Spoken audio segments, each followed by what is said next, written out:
सर्वसामान्यांच्या ठेवी बुडवणाऱ्या पतसंस्थांविरोधात बीडमधील ठेवीदार आक्रमक झाले आहेत।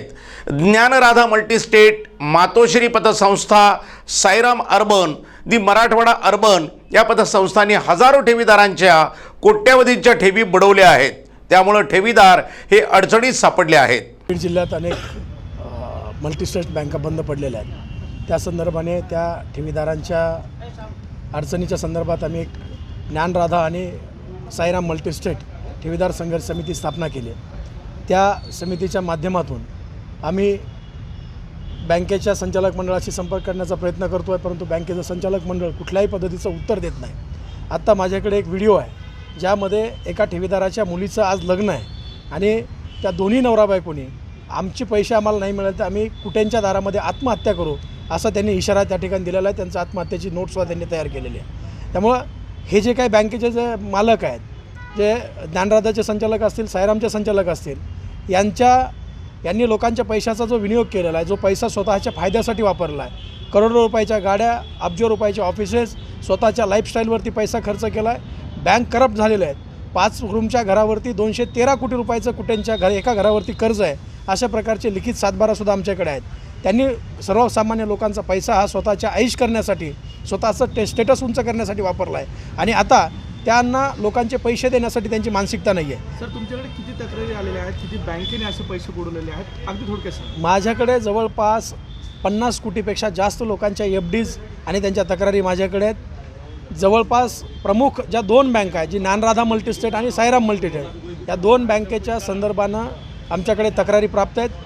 लोक प्रचंड परेशान आहेत, लोकांचे पैसे लोकांना मिळत नाही आहेत आणि संचालक मंडळ, त्यांचे नातेवाईक फक्त उडवाउडवीची उत्तरं देतात।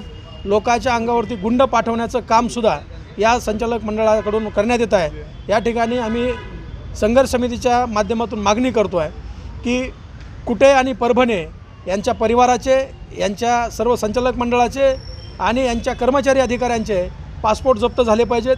जी कुठे स्वतःची प्रॉपर्टी विकण्याची वल्गना या ठिकाणी करतायत, ती कुठलीही प्रॉपर्टी त्यांना विकण्यासाठी या ठिकाणी संधी दिली नाही पाहिजे। ही प्रॉपर्टी सरकारने जमा करून ती प्रॉपर्टी स्वतः सरकारने विकून लोकांचे पैसे सरकारने लोकांना दिले पाहिजेत, अशा प्रकारची मागणी आहे। आज आम्ही स्वाभिमान संघटनेच्या वतीनं बीड जिल्ह्यामधील जे ठेवीदार आहेत, या ठेवी त्यांच्या परत मिळाव्यात आणि संबंधित ज्या बीडमधील बँका आहेत, या बँकेचे जे अध्यक्ष आहेत, मॅनेजर आहेत, संचालक मंडळ आहे, यांचे पासपोर्ट रद्द करावेत या मागणीसाठी आम्ही पोलीस अधीक्षकांची आज भेट घेतलेली आहे आणि पोलीस अधीक्षकांनी योग्य ती कारवाई करण्याचं आश्वासन आणि त्यांचे पासपोर्ट रद्द करण्याचं आश्वासन आम्हाला या ठिकाणी दिलेलं आहे।